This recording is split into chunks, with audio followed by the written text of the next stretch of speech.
C'est déjà le temps de quitter Siem Reap. Je retourne vers Phoi Phet, la ville de mon ami. Je vais encore passer une nuit finalement, je prolonge d'une nuit là-bas. Vous constaterez qu'à chaque fois que je voyage, j'ai le même t-shirt, c'est fait exprès. C'est juste parce que le voyage, j'estime que ça abîme le vêtement parce que tu transpires dedans, tout ça.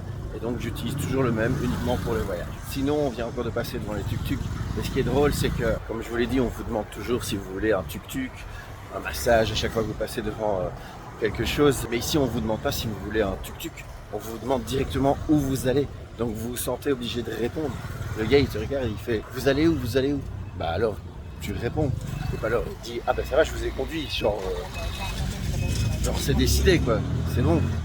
Et donc, c'est une bonne tactique parce que je pense que les gens sont un peu gênés de dire non du coup. Parce que le gars, ben voilà, il a pris l'initiative, c'est bon, c'est fait, c'est arrangé. C'est assez drôle la manière ici de harponner les gens. On est dans le minibus retour vers Phoi Phet. C'est exactement le même véhicule, exactement le même chauffeur. Donc j'ai voulu mettre ma ceinture de sécurité, mais il n'y a pas moyen, il n'y a pas d'endroit pour le mettre.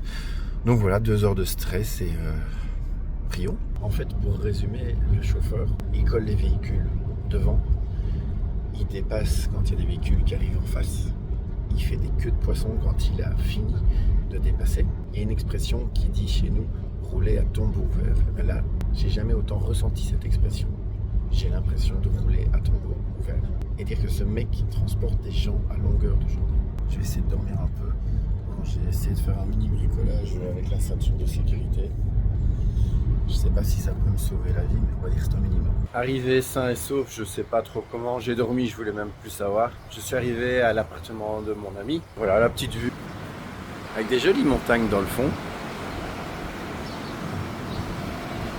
Alors je sais pas très bien ce que je vais faire aujourd'hui parce qu'il a plein de problèmes au boulot, donc il va devoir aller régler certains problèmes au boulot. Puis je sais pas, on ira se balader, je sais pas ce qu'il y a à faire ici. Et puis demain, retour Bangkok. Et une petite surprise nous attend pour Bangkok.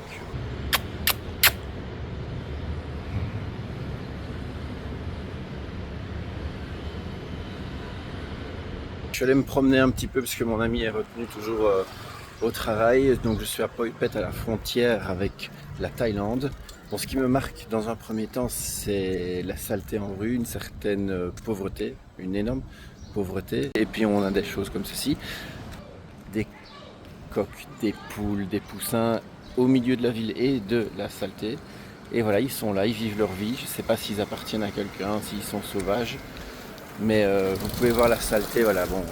Et la pauvreté, ça se voit, clairement. Les enfants me regardent, c'est assez drôle. Comme je vous ai déjà dit plusieurs fois, je suis le seul blanc ici. Donc j'aime être dans ce genre d'endroit où c'est pas full touriste, où les gens sont étonnés de me voir parce que je suis le seul blanc à m'aventurer par ici. J'aime voir comment les gens vivent tout simplement. S'intéresser à un pays, c'est s'intéresser aux gens et pas juste à quelques bâtiments, à quelques hôtels luxueux, à quelques plages magnifiques. C'est aussi découvrir ces gens, leur culture, leur vraie vie. C'est ce que je pense en tout cas. Je viens de croiser un truc encore plus haut que les poulets.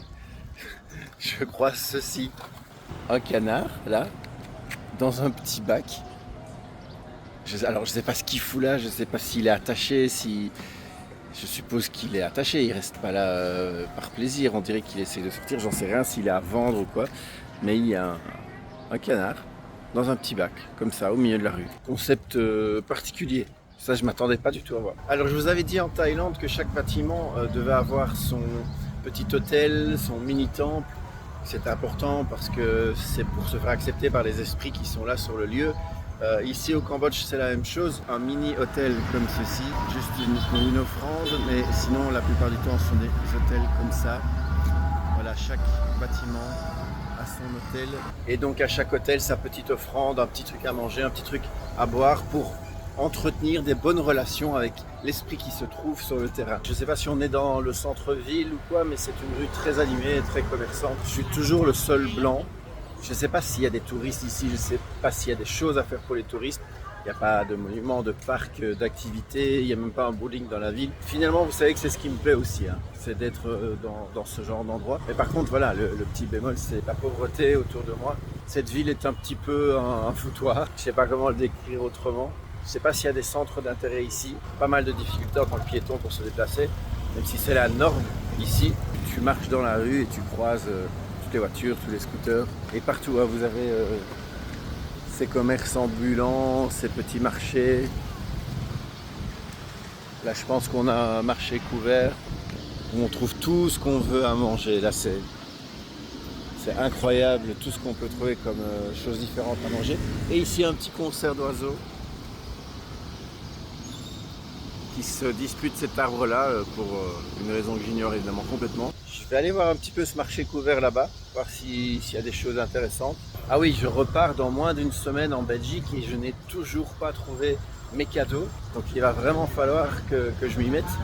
Ça va être un des prochains objectifs. Le pire, c'est de trouver pour ma mère parce que je ne sais jamais quoi lui prendre. Encore une fois, le seul blanc ici, c'est moi. Donc il y a des gens qui me regardent un peu bizarrement. Qu'est-ce qu'il fout là, celui-là? C'est pas ici que je trouverai un cadeau. Oui, il y a de la nourriture, il y a des ustensiles de cuisine, ménager. Voilà, bon, il n'y aura pas de cadeau. Ça, c'est quelque chose dont je ne vous avais pas forcément parlé. Vous offrez parfois des bouquets de fleurs et vous pouvez offrir des bouquets de billets. C'est quelque chose qui se fait en Thaïlande et manifestement au Cambodge aussi. Vous pouvez offrir pour des anniversaires, ça se fait vraiment d'offrir un bouquet de billets. Il faut que je vienne au Cambodge pour voir qu'en fait il y a tous ces goûts de Hoegaarden. J'étais même pas au courant. Voilà, l'élément le plus luxueux sans doute ici à Phoi Phet, le casino, hôtel et casino. Et évidemment, en face, on vend ce genre de voiture. Et pour pas changer, je suis en mobilette. Et on arrive à un super grand marché nocturne. Enfin, le genre de choses qu'on aime. C'est trop sympathique ce genre de choses. Il faudrait qu'on ait ça chez nous. Mais il est immense hein, celui-ci. Tu trouves exactement tout ce que tu veux à manger. Et je pense qu'on va aller manger là. Petite idée reçue qui est fausse, il n'y a pas des insectes à manger partout sur les marchés. Par contre, il y a des frites. Je n'oserais quand même pas les goûter, mais il n'y a pas d'insectes. Vous pouvez regarder. Il y a pas... Alors, je ne dis pas qu'il n'y en a jamais, mais personnellement, moi, j'en vois pas. Idée reçue, les Asiatiques ne mangent pas des insectes à profusion. C'est même très rare d'en trouver sur les marchés. Alors, c'est très bon. J'ai pris au bœuf. Ils ont mis à peu près tout ce qu'on trouve dans le bœuf. Du foie, du cartilage. Ça, je ne suis pas fan du tout. Donc ça, j'évite de prendre et je vais laisser là. Par contre, il y a des boulettes de bœuf que ça, je mange volontiers, mais le reste, j'ai du mal, j'avoue. Je quitte le magasin de mon ami. On est allé manger ensemble, vous l'avez vu. Maintenant, il travaille toujours, donc je vais aller me balader un peu. J'ai remarqué que la qualité des vidéos et des photos était loin d'être au maximum. Alors là, j'ai remis au maximum. Je ne sais pas si ça va changer quelque chose, si vous allez voir la différence. Ça marque en fait quelque chose, c'est que j'avais absolument pas prévu de faire ce vlog, ces vidéos. Et donc tout est dans l'improvisation, tout est dans le naturel. Ça fait aussi partie de ces vidéos. J'espère que vous apprécierez le naturel, l'improvisation de tout ça. Et voilà, différence de qualité entre les vidéos d'avant et de maintenant, vous me direz tout simplement. En vrai, c'est amusant un moment, ce fouillis entre les piétons et les véhicules, mais juste un moment parce que après devoir faire attention tous les pas où on va, s'il n'y a pas un véhicule qui arrive derrière soi, c'est fatigant. À un moment, c'est un peu fatigant et puis tout ce bruit, cette agitation, on s'en fatigue. Ce que j'adore ici, c'est que c'est très vivant tout le temps, à toute heure. Ça, c'est génial. Tu te balades le soir, tu as de l'animation partout. Tu as toujours un petit quelque chose à faire si tu veux aller te balader sur un marché. Tu as des marchés où on vend de tout. Mais c'est génial, on n'est pas enfermé chez soi, on est dehors, on rencontre des gens, on voit des gens. C'est ça qui fait du bien, c'est d'avoir des gens partout autour de soi, personnellement en tout cas. Et il y a à manger partout, du salé, du sucré, des desserts, mais tellement de choses différentes quoi. Ah, on parlait d'insectes, ben les voici. Voilà, là il y a des insectes. Mais ça reste rare, c'est la première fois en fait je pense depuis que je suis en Thaïlande ou au Cambodge que j'en vois. Ça reste très rare. J'avais plus pensé à mon coude et là je viens de regarder, on est à la lumière. Regardez la couleur de mon coude. Voilà, c'est un petit peu impressionnant quand même. C'est pas que j'ai mal, ça va franchement, mais waouh quoi. Ça prend des belles couleurs. En fait, je vous ai dit, les Cambodgiens, ils mettent de la couleur partout, des lumières partout. Finalement, ça donne envie, ça marche. Ça me donne trop envie d'y aller, donc j'y vais. D'ailleurs, ça s'appelle le Color Night Market. Et ben c'est parti, on y va. Donc le principe est le même partout, on va chercher à manger où on veut. Si on veut pas manger la même chose, c'est pas grave, on va chercher ce qu'on veut, puis on s'assied ensemble par après. C'est un concept qui commence plus ou moins à arriver en Europe, à des prix pas très abordables je trouve. Et ici c'est normal quoi, c'est tellement convivial. Il y a des casinos absolument partout ici. Pourquoi? Parce que énormément de Thaïlandais, de Chinois viennent habiter ici, ils travaillent en ligne, ils profitent de la vie pas chère ici. Et donc pour ces gens-là qui ont beaucoup d'argent parce qu'ils travaillent en ligne, eh bien il y a tous ces casinos. Alors je ne sais pas si ça veut dire que c'est interdit ou légiféré en Thaïlande ou quoi, mais du coup il y a énormément de casinos ici. Donc je rappelle qu'on est à la frontière avec la Thaïlande et il y a un casino toutes les 2 rues quoi. Et c'est plein de Chinois, de Thaïlandais qui viennent jouer après journée. Ils sont enfermés dans leur chambre toute la journée et puis après journée ils viennent dépenser tout leur pognon ici. Je crois que dernièrement, voici le bus, c'est juste une remorque, voilà. Mais je crois que c'est le bus parce qu'il y a des gens qui étaient là, qui attendaient, il s'est arrêté, il les a chargés.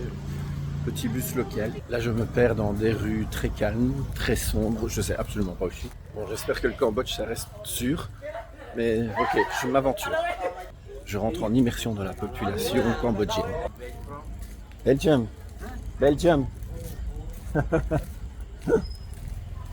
Et donc là à l'instant je marchais, je faisais ma petite vidéo et on m'a demandé d'où je venais. Voilà, on voit passer en blanc, on lui demande d'où il vient parce que surtout dans cette rue où je suis, enfin où il n'y a absolument rien, un blanc qui passe c'est juste l'événement quoi. Ici on est vraiment dans cette petite rue abandonnée, non pas du tout, mais toute petite rue très calme. Et en fait si j'étais dans une rue comme ça en Europe, je pense que je me sentirais pas hyper en sécurité. Et bizarrement ici je ne me sens pas en insécurité du tout en fait, mais vraiment pas du tout. Voilà, retour à la civilisation, on y est. J'ai fait un beau petit tour en immersion, mais là on y est. Vu le temps que j'ai marché, je dois être loin du magasin de mon pote, donc je vais retourner tout doucement vers lui et puis il sera déjà temps d'aller dormir parce que demain je me lève pas trop tard et retour Bangkok.